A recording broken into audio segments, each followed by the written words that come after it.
à igreja em Filipos.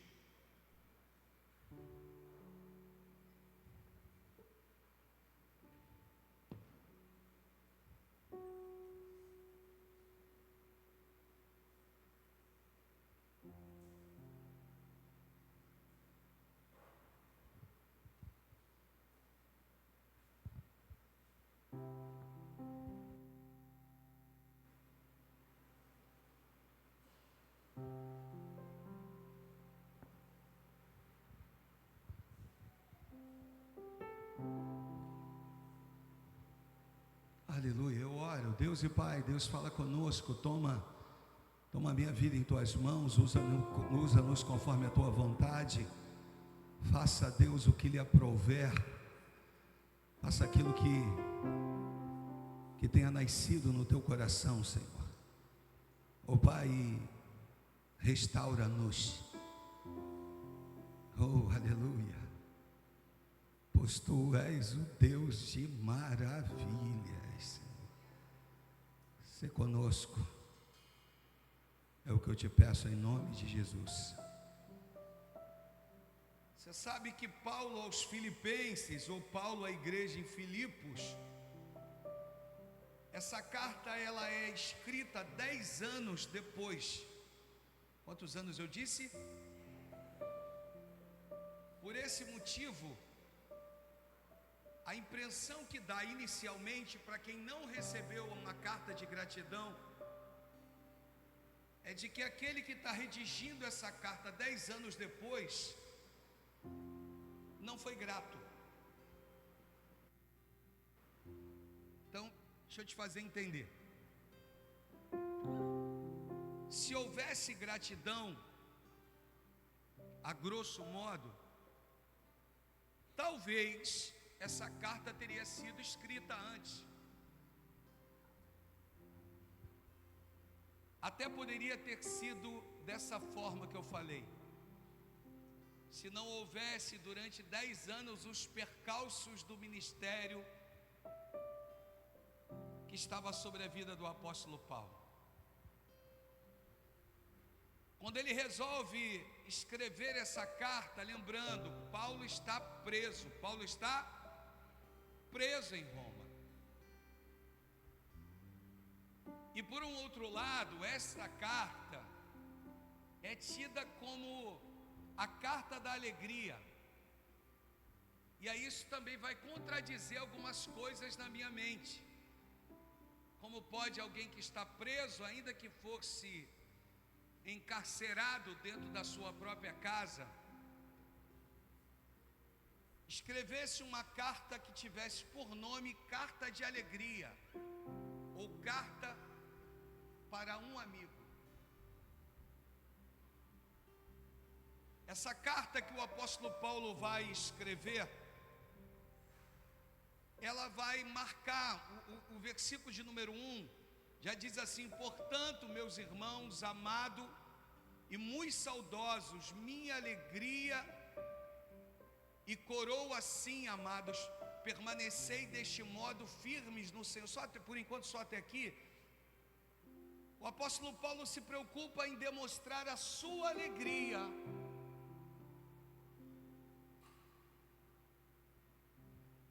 ele vai explicar um pouquinho por que talvez, aparentemente, tenha demorado a escrever essa carta. Mas eu queria que você entendesse que para cada momento da vida cristã, o ser humano, ele vive um momento diferente. Se tem uma coisa que eu aprendo com o apóstolo Paulo, é que nem tudo são flores. E que o Evangelho se encarrega de trazer algumas surpresas. Surpresas a quem? A quem está lá fora no mundo? Não. Surpresas a quem serve com integridade. Algumas coisas podem sobrevir. Algumas notícias podem bater na nossa porta.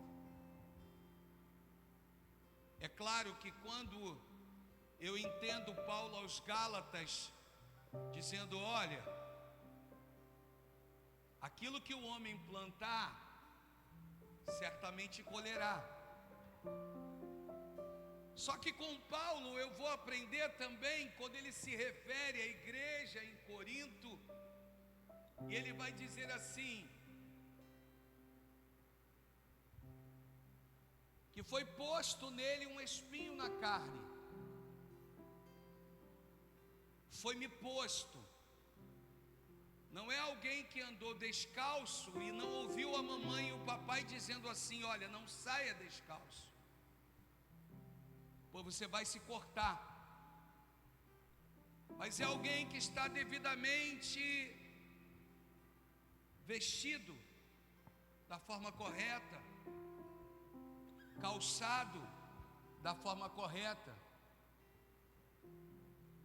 E Paulo vai começar a trazer a alusão de que algumas coisas podem acontecer,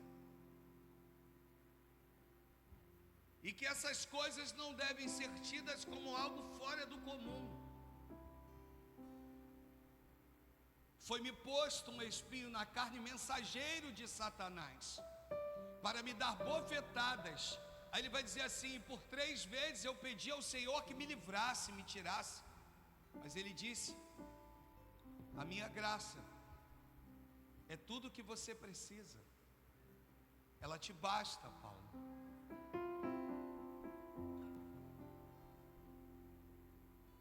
Ele diz assim: para que não me ensoberbecesse das grandezas das revelações que a mim foi dada, para que eu não me envaidasse, foi-me posto um espinho. Então deixa eu tentar te fazer entender, porque a mensagem de hoje é para crente maduro. Não é alguém que andou em desconformidade com a palavra, é alguém que caminhava em conformidade com a palavra, é o inverso, mas ainda assim obteve um espinho na carne. Quando eu começo a olhar isso aqui, eu começo a entender que algumas coisas podem nos sobrevir.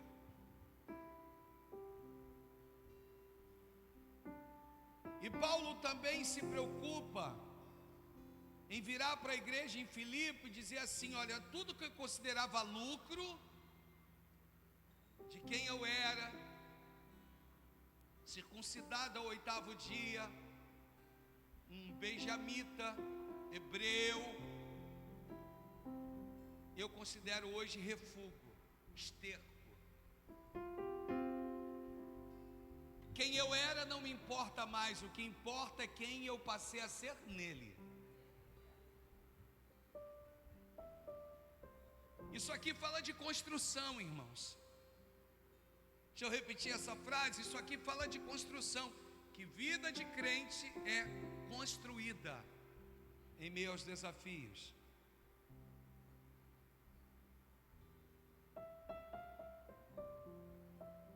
E a gente vai aprendendo com o apóstolo Paulo que pode ser que algumas coisas nos sobrevêm.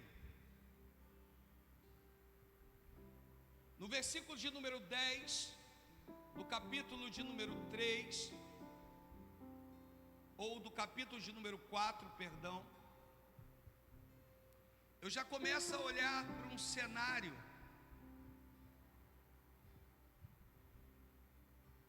Ó, eu li o 3 com vocês, no versículo 1. Ó, põe o 3 no versículo 1. Olha o 3, versículo: quanto ao mais, irmãos meus, alegrai-vos no Senhor. A mim não me desgosta, e é segurança para vós outros que eu vos escreva a mesma coisa. Ele fala de alegria no versículo 1 do capítulo 3. Quando a gente vai para o versículo 1 do capítulo 4, mais uma vez ele expressa a palavra alegria. Quando nós vamos olhar o versículo de número 10, ele vai dizer: alegrei-me sobremaneira. Está preso, irmãos.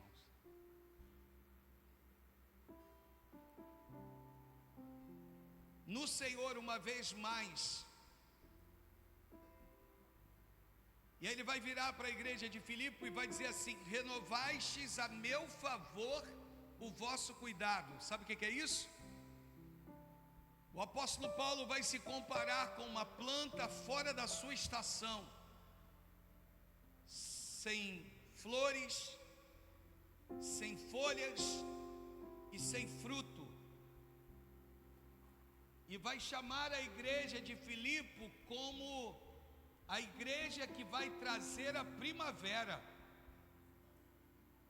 a igreja que traz a esperança. Olha que coisa. Vai dizer assim: vocês me permitiram reviver, renascer, rebrotar, voltar a frutificar, voltar a florescer.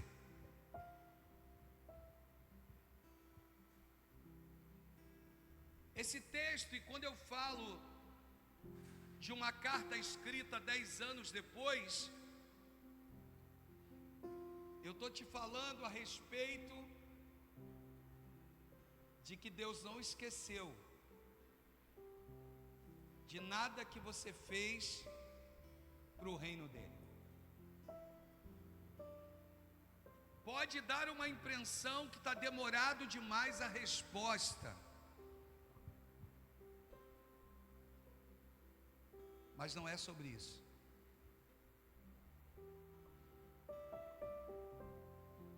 É sobre o tempo, que é dele, não é meu e não é seu. Ele vai expressar: eu queria ter tido essa oportunidade antes,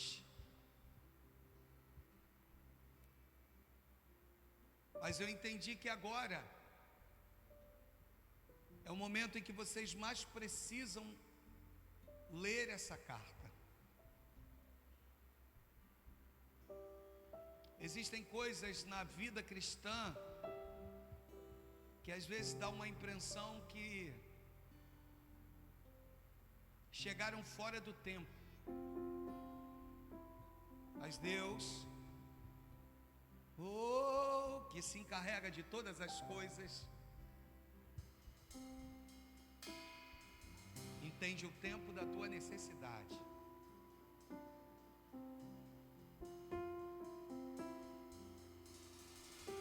E o momento em que você de fato precisa.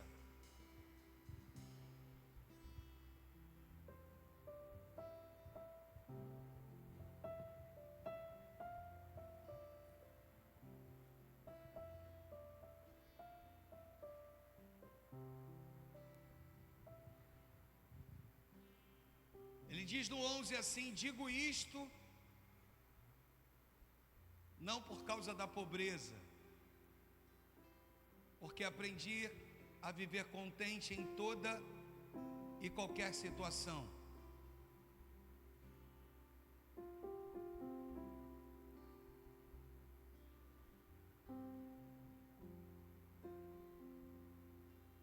Aos Romanos,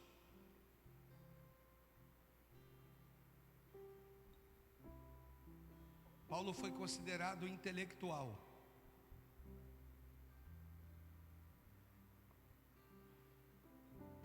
Aos Gálatas, um pastor fiel.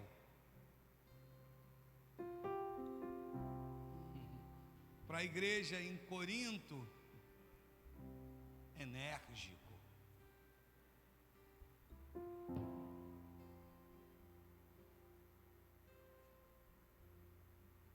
Só que para Filipe, a carta de Paulo é uma carta para um amigo. Desculpa, eu não sei qual é, perdão, a sua expectativa, mas hoje Deus te trouxe aqui para dizer: eu me importo com você. Hoje você só está aqui para poder ouvir a respeito de uma carta direcionada através do Espírito Santo, pois toda a Escritura é inspirada nele.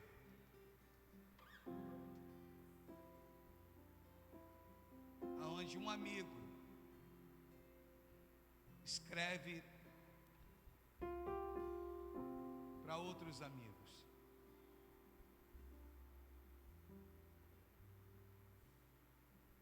Mostrando para nós que esse é o verdadeiro evangelho.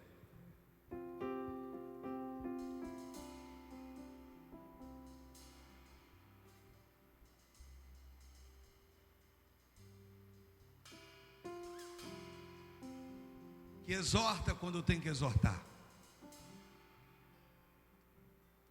mas abraça quando precisa abraçar.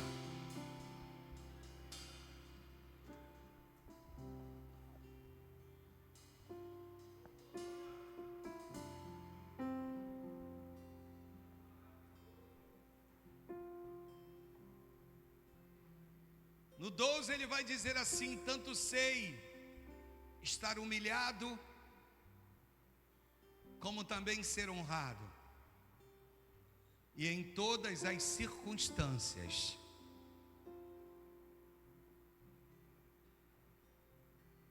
Já tenho experiência tanto de fartura como de fome, assim de abundância como de escassez.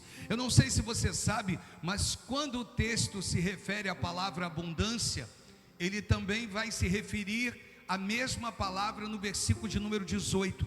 Quando esse texto está se referindo à abundância, o apóstolo Paulo está dizendo que as custas do seu julgamento eram caríssimas. E quando ele se refere a essa abundância do versículo 12 e o versículo 18, ele também está se referindo a uma propriedade que lhe foi herdada, e que através daqueles valores herdados ele ia poder honrar o seu compromisso e a sua defesa. Eu vim aqui hoje te dizer que quando você menos esperar, Deus vai suprir as suas necessidades, Ele vai entrar com favor a teu respeito.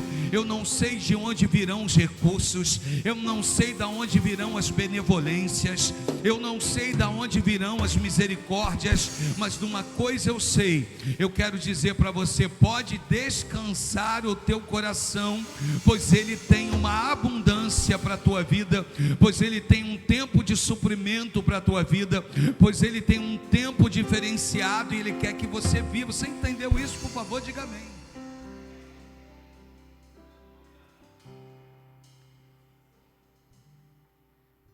No 13 ele diz: tudo posso naquele que me fortalece. No 14 ele disse: todavia fizestes bem, associando-vos na minha tribulação. Ele está dizendo para a igreja em Filipos: vocês passaram a desenvolver-se depois que vocês se preocuparam, em se associar nas minhas tribulações. O ministério de vocês só foi desenvolvido depois disso. Existem algumas coisas que são destravadas. Repita comigo: existem algumas vitórias. Com mais fé, diga assim: existem algumas vitórias que estão nas mãos de um outro irmão.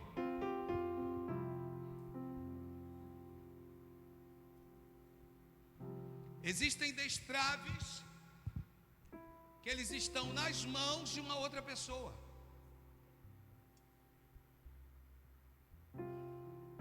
Existem triunfos que eles estão nas mãos de outras pessoas. Por quê?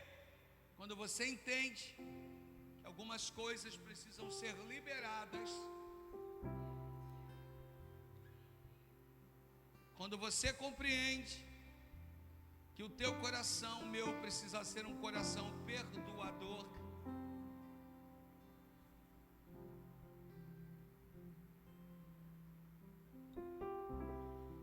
todavia fizestes bem. Eu não sei qual foi o momento, Filipos, que vocês entenderam. Se eu entrar na briga do apóstolo Paulo,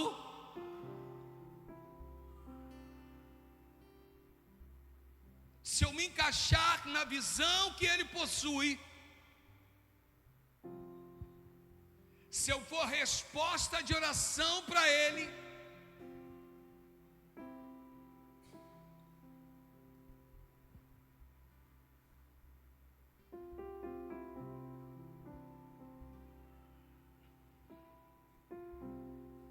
o 15 vai dizer assim: e sabeis também vós, ó Filipenses, que no início do Evangelho, quando parti da Macedônia, repita comigo, Macedônia.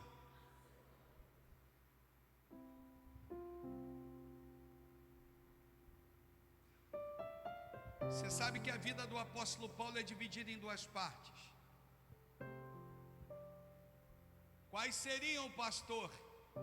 Uma antes da Macedônia e outra depois da Macedônia.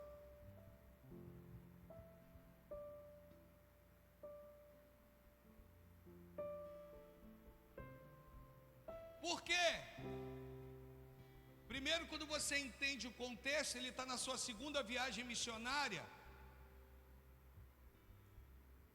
E na segunda viagem missionária, a primeira coisa que Deus precisou fazer é mexer com os personagens. Isso aqui é forte. Por quê, pastor? Porque não podia ser Barnabé, o companheiro do apóstolo Paulo.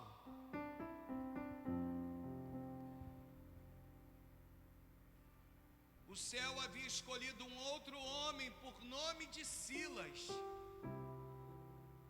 Quem é Silas, pastor? Silas é profeta.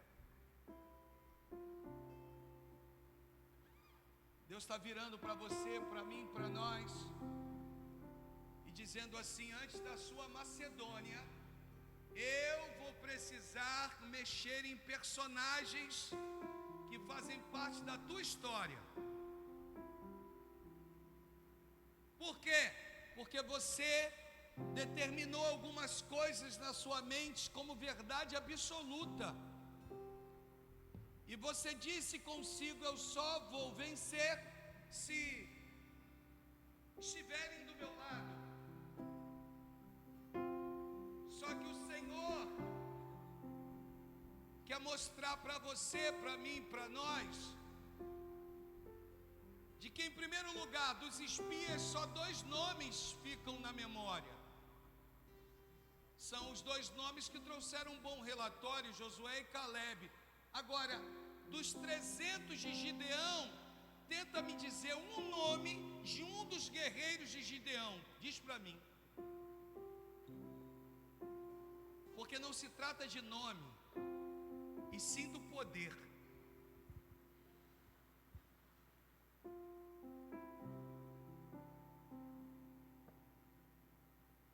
Poderia ter sido a A, B, C. Deus olha do alto e diz assim: vou mudar os personagens.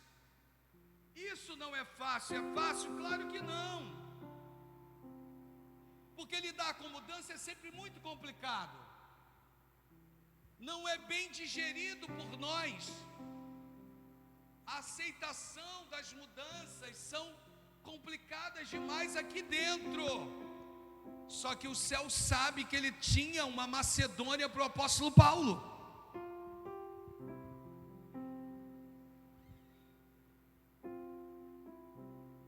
A primeira coisa que Deus faz: vou mudar os personagens. Mas como, Senhor? Vou tirar Barnabé e vou colocar Silas. Outra coisa, vou impedi-lo. O texto diz que o Espírito Santo agora impede o apóstolo Paulo de prosseguir. O objetivo era bom, pregar o Evangelho. Mas agora o Espírito Santo tem uma outra função em um outro lugar. Agora vai aparecer um varão macedônio, e esse varão vai dizer: passa-nos a Macedônia, venha nos ajudar. Eu vim aqui hoje dizer para você que Macedônia é lugar das coisas sobrenaturais. Deus te preparou para que você esteja vivendo a tua Macedônia. Ele está virando, está dizendo: a igreja precisa desfrutar, não é de um arrepio. Eu gosto de ser crente, eu gosto de ser pentecostal, eu gosto dos crentes que rodam no manto, dos crentes que entregam profecia, mas eu sou de um tempo em que vi muita gente caída no chão, endemoniada, dizendo que estava no Espírito. Deus está dizendo: não é cair no Espírito, Deus está dizendo é ter uma vida transformada, porque com uma vida transformada você vive o que ninguém vive, você passa por aquilo que ninguém passa. Deus está dizendo é muito mais do que sentir alguma coisa, é saber para onde quer que eu vá, o Espírito vai comigo. O que quer que eu faça, o Espírito Santo está comigo. É ter uma vida de crente.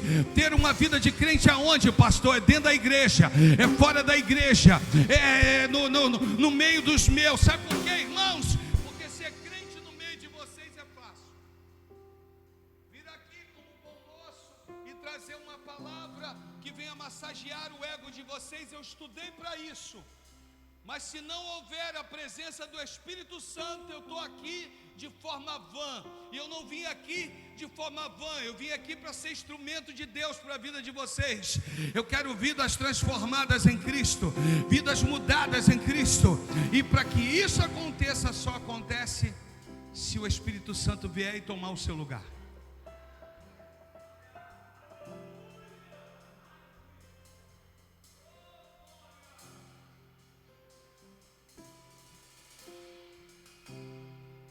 Estamos na pior fase do Evangelho,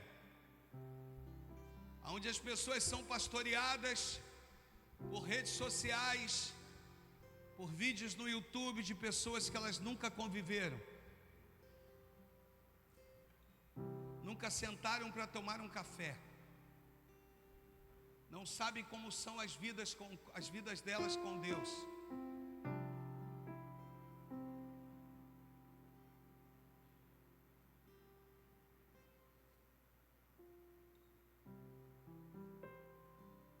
Está tudo muito bem. Só que eu aprendo no Evangelho que uma árvore se conhece pelo fruto. Quer entender quem é o pastor Alexandre? Pergunta para os meus filhos. Quer entender quem é o esposo Alexandre? Pergunta para minha esposa.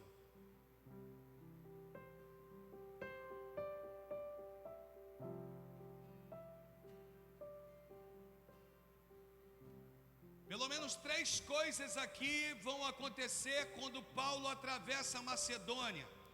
Primeiro, as coisas espirituais serão destravadas. E Paulo vai fazer disso agora o cotidiano da sua vida. Vai ter milagre em cima de milagre, depois de milagre, com mais milagres, plural, com mais milagres, com mais feitos miraculosos. Depois que atravessa a Macedônia, o Espírito Santo vira e diz assim: vai meu filho que eu estou contigo, vamos embora. Ah, pastor, mas isso é muito bom. Seria bom se fosse só isso. Mas a segunda coisa que acontece quando Paulo atravessa a Macedônia é que agora o mundo espiritual sabe que ele está chegando. E se o mundo espiritual sabia que ele estava vindo, ele agora começa a se preparar também para a chegada do apóstolo Paulo. Agora potestades e dominadores do mundo espiritual vai tentar de todas as formas impedir o agir, impedir a presença dele, impedir que ele abra a sua boca. Vai trazer dias difíceis para o apóstolo Paulo. É o famoso opressor. Ele vai tentar vir, vai tentar desequilibrar. Eu vim te dizer uma coisa aqui: em meio ao desequilíbrio que a vida pode lhe proporcionar, O que mais vale na sua vida é o sobrenatural de Deus, que já está sobre você. Querendo o diabo ou não, já tem uma vida de Deus em ti, já tem uma promessa de Deus na tua vida. Haja o que houver, continua glorificando e exaltando. Mas eu estou sendo atacado, pastor. É isso, mas aquele que te chamou para atravessar a Macedônia, ele sabia que você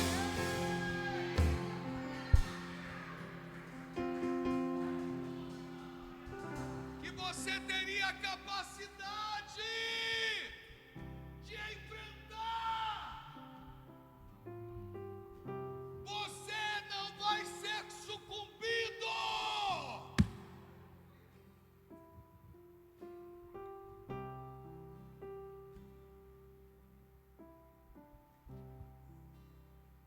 Tem milagres depois da Macedônia. Tem vidas transformadas? Tem. Mas tem levante. Terceira coisa que acontece depois que ele atravessa a Macedônia: pessoas também se levantarão. Se não nos bastasse lidar com o que eu não vejo nas regiões celestiais, agora pessoas também se levantarão.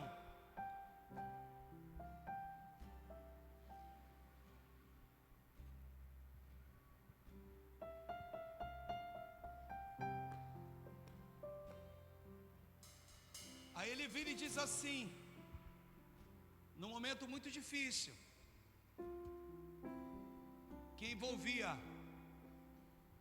coisas sobrenaturais, ataques do diabo e forças opressoras de pessoas na terra, eu recebi o cuidado de vocês.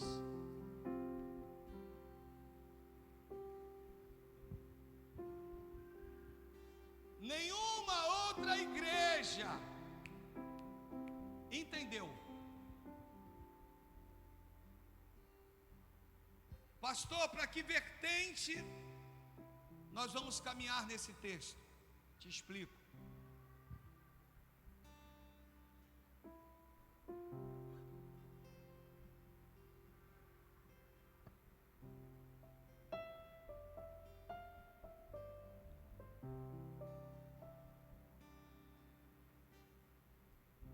Quando eu falo de 10 anos depois, eu estou falando de alguém que não está presente com Filipos.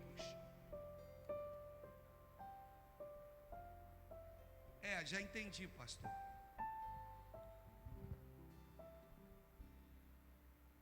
Mas não é porque foi embora que a tua semente morreu. Vou melhorar isso. Não é porque não caminha mais com você que aquilo que você ofereceu como oferta deixou de ecoar no mundo espiritual. Escuta o que eu estou dizendo. Esse tempo é o tempo que ofertas que você fez, que sementes que você semeou, por vidas que hoje nem fazem mais parte do seu convívio, que talvez por algum motivo partiram, se foram, talvez já não há nenhum contato, e às vezes o contrário disso, talvez possam até se levantar contra você. Mas o Senhor não está falando a respeito disso, Ele está falando o poder da oferta que ecoa. Ele está dizendo, aquilo que você ofereceu continuará ecoando no mundo espiritual. Aquilo que você semeou continuará vivo.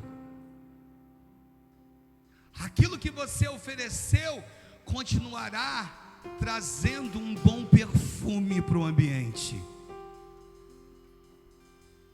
Sementes, ofertas, que você fez ao reino, que você fez ao pastor, que você fez para a vida de alguém, essas sementes continuarão ecoando, continuarão de uma forma firme, mostrando que nada se perde aos olhos do Senhor. Mas foi há tantos anos atrás, mas foram coisas tão simples, mas elas continuarão ecoando. Deus está dizendo: existem ofertas vivas que estão clamando, estão dizendo: eu lembro quando o teu coração estava totalmente voltado para poder oferecer aquilo que aliviaria o coração do pastor, da igreja. Deus está virando para nós, está dizendo: existem ofertas que estão ecoando, por isso você está de pé. Existem ofertas que estão ecoando, por isso eu tenho te mantido. Talvez o inimigo da tua alma tenha tentado te roubar a alegria, mas existem ofertas que estão trazendo bom perfume. Existem ofertas que estão trazendo bom perfume. Você foi alívio quando se precisou de alívio. Você foi socorro quando se precisou de socorro. Você foi as coisas talvez mais simples, uma cesta básica para alguém. Você foi um copo de água para alguém. Você foi um refrigério para alguém. Deus está dizendo: ei, fala com eles que não morreu. Fala com eles que a oferta ecoa.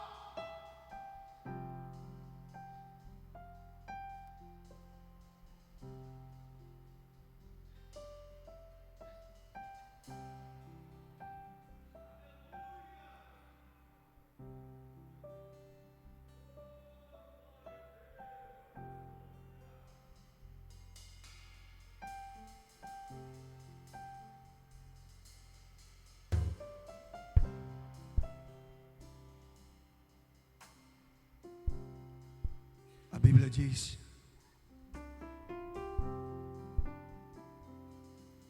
que Davi está no deserto. De repente Davi observa o acampamento dos seus inimigos. A Bíblia diz que ele sussurra. E ele vai dizer assim: quem me dera beber da água do poço dos meus inimigos. 3 homens ouviram Davi falando sozinho, se disfarçaram, foram até o poço do inimigo e trouxe água para Davi. Ao voltar, chegam diante do rei Davi e diz assim: meu senhor, tu não queria beber da água do poço do inimigo? Aqui. Davi olha para aquela botija e diz assim: eu não posso beber dessa água, porque essa água tem gosto de sangue. Vocês ofereceram a vida de vocês para satisfazer a minha vontade, mas eu vou oferecer ela em libação ao Senhor.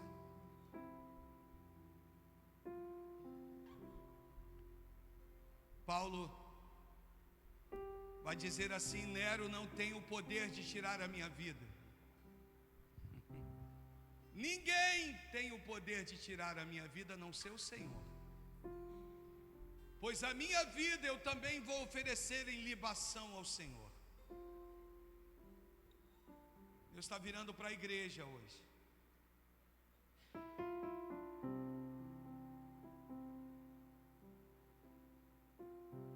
Está falando a respeito de ofertas que ecoam.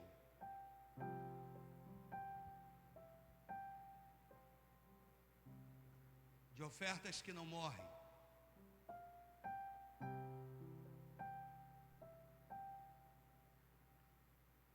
Mas o Senhor está falando a respeito de ofertas que sustentam.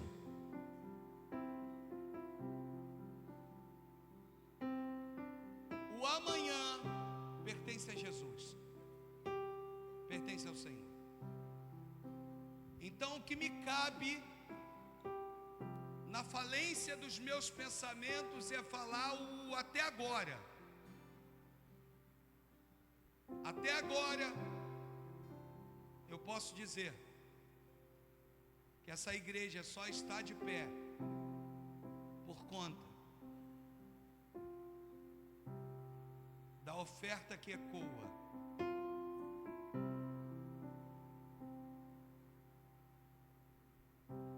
Do que fizemos sem que ninguém precisasse saber.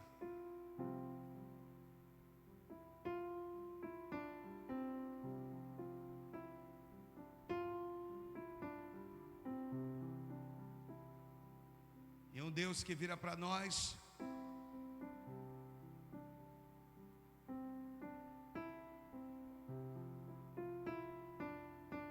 e diz: tu entende que eu chego no tempo certo?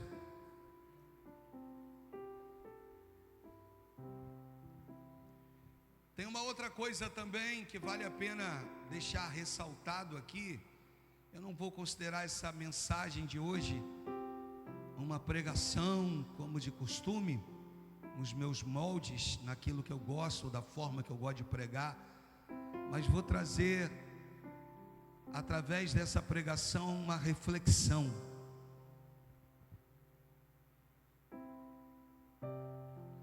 Para que saiamos desse lugar com o ecoar de promessas e de ofertas.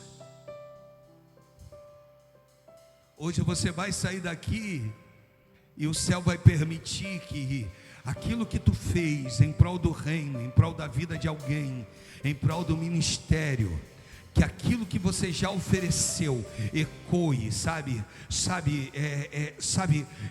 por cima da tua cabeça, ecoe, dizendo assim: é por isso, você está de pé porque a tua oferta tem ecoado, a tua oferta tem te sustentado, a tua oferta tem dito quem tu és.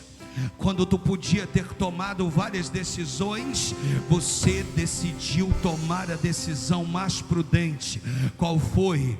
A decisão de permanecer firme, inabalável na presença do Eterno. E Deus está dizendo: essa oferta não é dinheiro que pague, pois tu tratou uma palavra chamada lealdade, e baseado na tua lealdade, vê aí o que eu vou fazer na tua vida a partir de hoje, a partir de agora. Deus está virando para a amada igreja hoje, no dia de hoje, e está dizendo o seguinte: o que você ofereceu ecoa, o que você doou ecoa, o que você tem dado tem ecoado.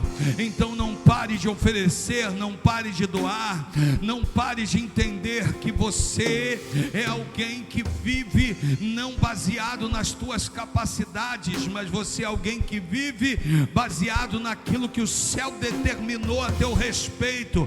Deus quer pessoas com vida com Ele, Deus quer pessoas que se alegram nele, Deus quer pessoas que se regozijem nele, Deus quer pessoas alegres e felizes na presença de Deus. Você entendeu isso? Diga amém e ofereça a Deus o melhor de suas palmas.